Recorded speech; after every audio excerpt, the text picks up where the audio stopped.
Some hours later, just as the night was beginning to steal away, Pooh woke up suddenly with a sinking feeling. He had had that sinking feeling before, and he knew what it meant. He was hungry.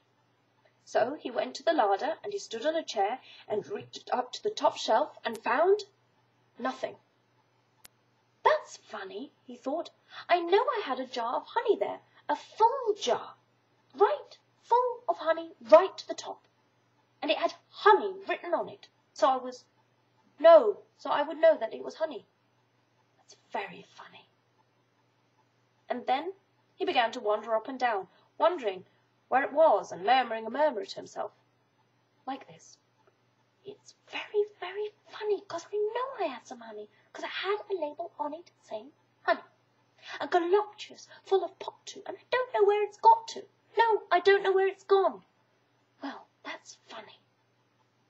He had murmured this to himself 3 times in a singing sort of way, when suddenly he remembered. He had put it into the cunning trap to catch the Heffalump. "Bother," said Pooh. "It all comes of trying to be kind to Heffalumps." He got back into bed, but he couldn't sleep. The more he tried to sleep, the more he couldn't. He tried counting sheep, which is sometimes a very good way of getting to sleep, and, as that was no good, he tried counting Heffalumps. And that was worse, because every Heffalump that he counted was making straight for a pot of Pooh's honey and eating it all.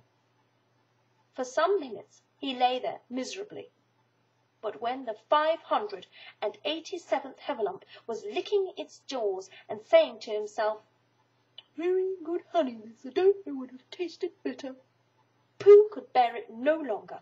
He jumped out of bed, he ran out of the house, and he ran straight to the 6 pine trees.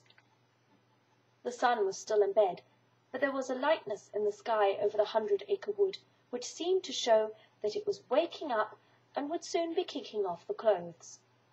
In the half-light the pine trees looked cold and lonely, and the very deep pit looked cold and lonely, and seemed deeper than it was, and Pooh's jar of honey at the bottom was something mysterious, a shape, and no more. But as he got nearer to it, his nose told him that it was indeed honey, and his tongue came out and began to polish his mouth ready for it. "Bother," said Pooh, as he got his nose inside the jar. "A Heffalump has been eating it." And then he thought a little and said, "Oh no, I did, I forgot." Indeed, he had eaten most of it, but there was a little left at the very bottom of the jar, and he pushed his head right in and began to lick. By and by Piglet woke up. As soon as he woke, he said to himself, "Oh!" Then he said bravely, "Yes," and then still more bravely, "Quite so." But he didn't feel very brave, for the word which was really jiggetting about in his brain was Heffalumps. What was a Heffalump like? Was it fierce? Did it come when you whistle? And how did it come? Was it fond of pigs at all? If it was fond of pigs, did it make any difference what sort of pig?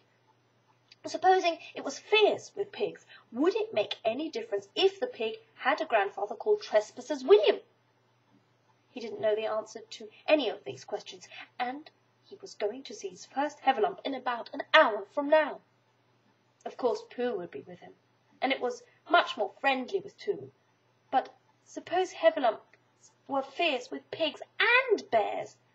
Wouldn't it be better to pretend that he had a headache and couldn't go up to the 6 pine trees this morning? But then, supposing it was a very fine day and there was no Heffalump in the trap, here he would be in bed all morning, simply wasting his time for nothing. What should he do? And then he had a clever idea.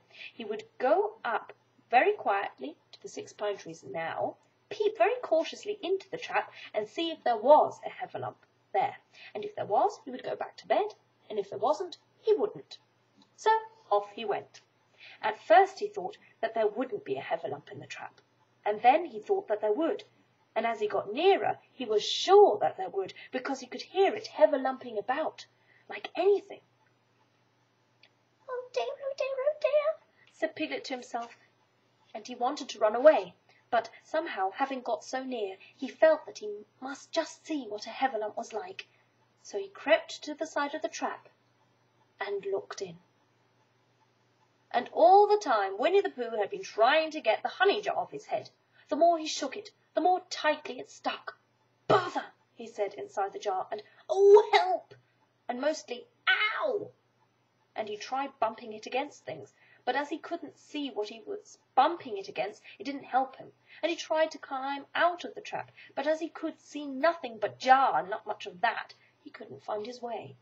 So at last he lifted his head, jar and all, and made a loud roaring noise of sadness and despair. And it was at that moment that Piglet looked down. "Help! Help!" cried Piglet. "A Heffalump! A horrible Heffalump!" And he scampered off as hard as he could, still crying out, "Help! Help! A horrible Heffalump! Help! Help! A horrible Heffalump! Help! Help! A horrible Heffalump!"